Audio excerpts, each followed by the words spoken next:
আইনে কভার করে না যে এত কমানো সম্ভব না। আমি চেয়ারম্যান হয়েও তখন আমি আমার পকেট থেকেও টাকা দেই। এখানে আমার সামনে অনেক মানসিকতার সাক্ষ্য।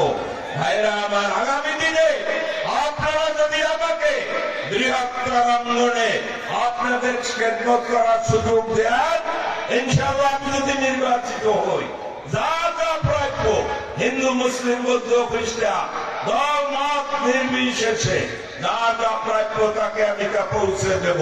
শুধু রাজনৈতিক বিশ্বাসের কারণে কেউ জুলুমের শিকার হবে না, কেউ মামলার শিকার হবে না।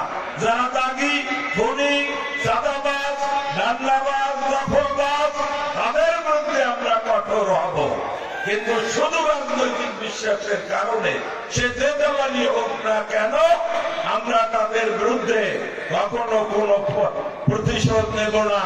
আমি